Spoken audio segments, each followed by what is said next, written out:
Welcome friends, moksha life education में आपका स्वागत है। मेरा मन कर रहा था कि कुछ अच्छा लोकेशन मिल जाए वीडियो शूट करने के लिए। तो मेरे सोसाइटी के नीचे ही ये एक मस्त परिसर है। यहाँ पे हनुमान जी का मंदिर है और ये काफ़ी बड़े बड़े यहाँ पे पेड़ है। थोड़ा सा दिखाइए पेड़ों को, कितनी हसीन मौसम है। ठंडी ठंडी हवा चल रही है और बस और क्या चाहिए आदमी को ज़िंदगी में। काफ़ी सुहाना मौसम है।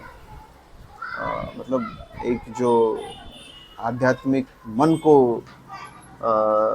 तृप्ति मिले वैसा मौसम आज यहाँ का है। तो एक सवाल मेरे दोस्त के मन में उठ रहा था कि आध्यात्म और शादी को लेके एक सवाल उठ रहा था कि भाई आध्यात्म और शादी साथ चल सकती है क्या? कि आध्यात्म का और शादी का क्या मेल है? शादी की तो वो जो शादीशुदा लोग हैं वो आध्यात्मिक तरफ जा सकते हैं कि नहीं, या फिर जो आध्यात्मिक जर्नी पे है वो शादी कर सकता है क्या नहीं। तो आज इसी बात पे हम लोग डिस्कस करेंगे। तो मैं कहना चाहता हूँ कि मेरी अभी अभी शादी हुई है।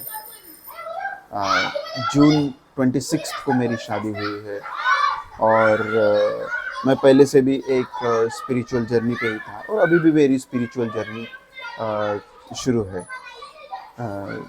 जब मेरी वाइफ आई तो उनके साथ भी मैंने इस बारे में डिस्कस किया और उनको मैं समझा पाया और वो भी समझ गई।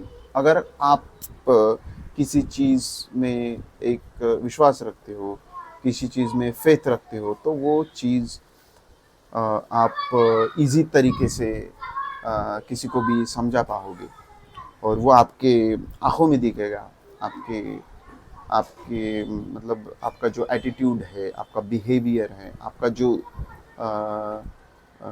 डेली का रवैया है उसमें वो दिखेगा और उसमें वही वो दिखना चाहिए। अगर आप सिर्फ बातें ही बोल रहे हो, सिर्फ मुंह चला रहे हो और आपके जीवन में उसका कुछ मूल्य नहीं है और वो जो अध्यात्म है आपके जीवन में नहीं उतरा है, तो वो दिखेगा नहीं, वो रिफ्लेक्ट नहीं करेगा और आप वो जो बात है वो कह नहीं पाओगे। वो एक कहावत है ना कि action speaks louder than words. तो वो एक सच्ची कहावत है कि आप जो क्रिया करते हो, आप जो डे टू डे लाइफ में जैसे जीते हो,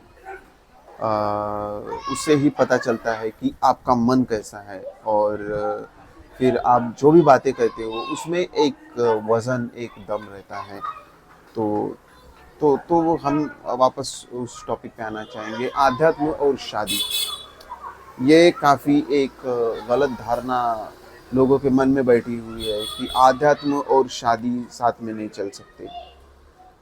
तो ये काफ़ी गलत बात है क्योंकि एंड ऑफ द डे हम कुछ भी कर रहे हैं तो हम किस किस लिए कर रहे हैं।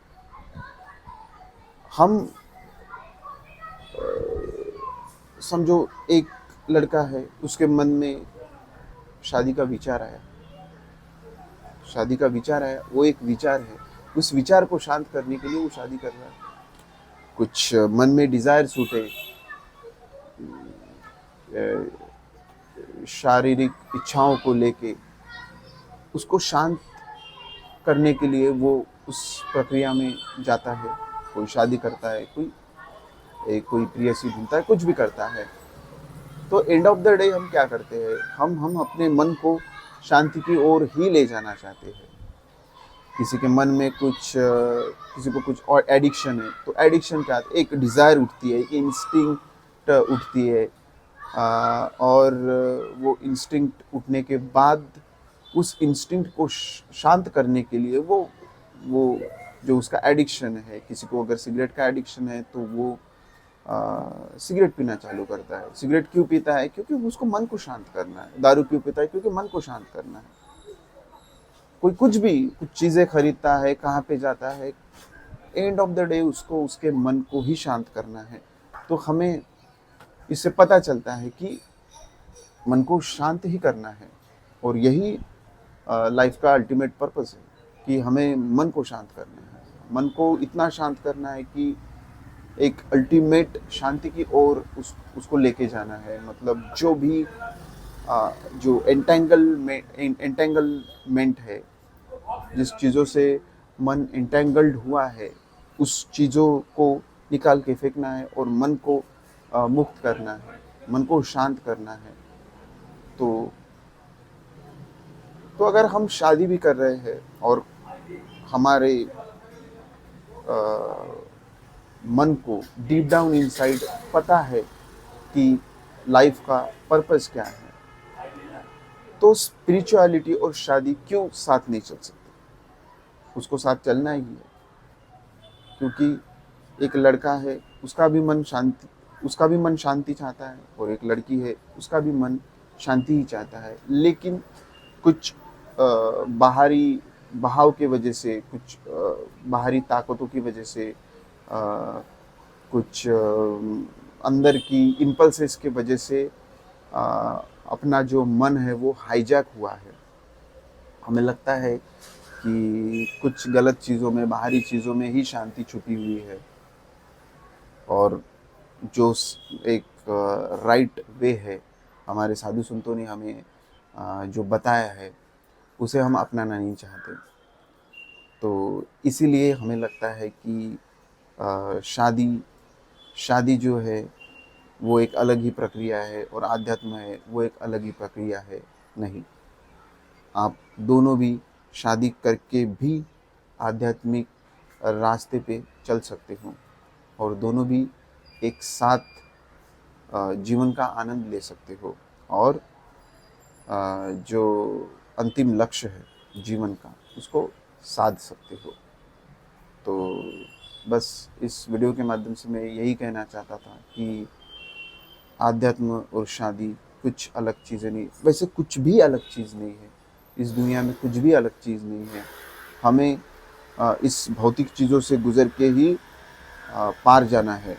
ये जो एक नदी है, वो नदी से गुज़र के ही हमको दूसरे किनारे पे जाना है। हमारा मन अशांत है, और भौतिक चीज़ों से गुज़र के ही हमको शांति की ओर जाना है। आप एकदम से पलायन करोगे, सब कुछ छोड़ छाड़ के किसी ऐसी जगह चले जाओगे, तो वहाँ पे आपका मन शांत नहीं रहेगा, क्योंकि मन तो आपका अपने साथ ही रहेगा वहाँ पे। आप चीज़ों को छोड़ देंगे, लेकिन मन को नहीं छोड़ पाओगे। तो असली जीवन का उद्देश्य यही है कि मन को छोड़ो, मन के विकारों को छोड़ो, मन को त्याग करो, और एक जो अनलिमिटेड कॉन्शियसनेस है, एक जो अनलिमिटेड परमात्मा है, उसमें जाके टिक जाओ, और एक अनलिमिटेड होने का अनुभव करो, इनफाइनाइट होने का अनुभव करो। क्योंकि हर किसी के मन को, हर किसी के आत्मा को, हर किसी का डिज़ायर है कि इनफाइनाइट होना है। सिकंदर भी यही चाहता था, उसको दुनिया को काबिज़ करना चाहता था, और उसने दुनिया को काबिज़ किया भी, लेकिन फिर भी वो शांति नहीं पाया, क्योंकि वो भौतिक चीज़ों में अटक के रह गया। तो इसलिए सिंपल सी बात है कि अगर हम थोड़ा सा इनर जर्नी स्टार्ट करें, ख़ुद को जानने की कोशिश करेंगे, तो हमको खुद ब खुद ईज़िली पता चल जाए कि हम आखिर चाहते क्या है।